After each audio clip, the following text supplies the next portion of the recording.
এই প্রথমবার আমি এই ক্ষীর কালোজাম মিষ্টি তৈরি করেছি। এটা হচ্ছে অরেঞ্জ ক্ষীর কালোজাম মিষ্টি। তো খুবই পারফেক্ট হয়েছে। আমি কখনোই ভাবিনি এতটা পারফেক্টভাবে মিষ্টি তৈরি করতে পারবো। তো চলুন পুরো রেসিপিটা আমরা দেখে নিই। তো এখানে একটা ডিম নিয়েছি, তারপর নিয়ে নিলাম 1 চামচ তেল, মানে সয়াবিন তেল, 1 চামচ পানি আর 1 চামচ চিনি। এখানে 2টা ডিম হলে কিন্তু সব কিছু 2 চামচ করে লাগতো, যেহেতু আমি এখানে একটা ডিম নিয়েছি এর জন্য 1 চামচ করে। তো তারপর এখানে আমি দিয়ে দিলাম হাফ কাপ গুঁড়া দুধ, তার থেকে 1/4 কাপ ময়দা, আর দিয়েছি এখানে হাফ চামচ বেকিং পাউডার আর 1 চামচ ঘি।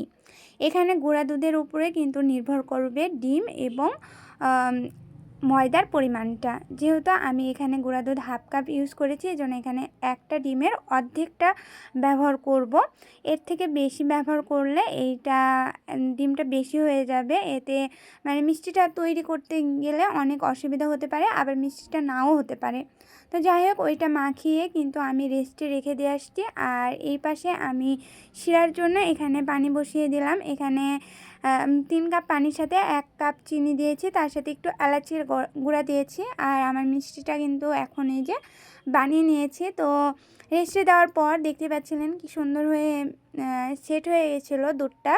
তারপর একদমই লো হিটে আমার চুলার সর্বশেষ যেটা লো টেম্পারেচার আছে সেটাতে দিয়ে আমি এইটা প্রায় 10 থেকে 12 মিনিটের মতো ভেজে নিয়েছি। তো এই যে আমার কালোজাম কিন্তু ভাজা করা হয়ে গেছে। তারপর যে শিরাটা ছিল ওইটার মধ্যে দিয়ে এইটা আবারও আমি রান্না করে নিয়েছি 10 থেকে 15 মিনিট।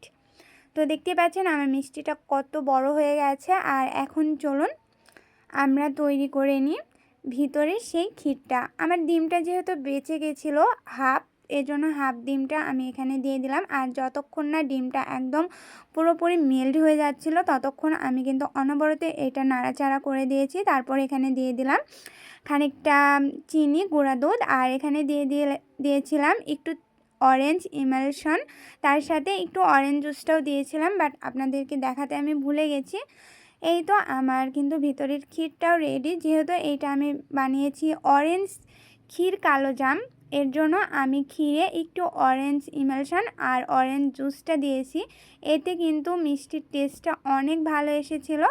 আর এই তো আমার মিষ্টিটা কিন্তু একদমই রেডি হয়ে গেছে। আর এখন আমি এই ক্ষীরটা মিষ্টির মধ্যে ভরে ভরে দিচ্ছিলাম, আর একটা একটা করে মিষ্টিগুলো একদম সাজিয়ে দিচ্ছিলাম।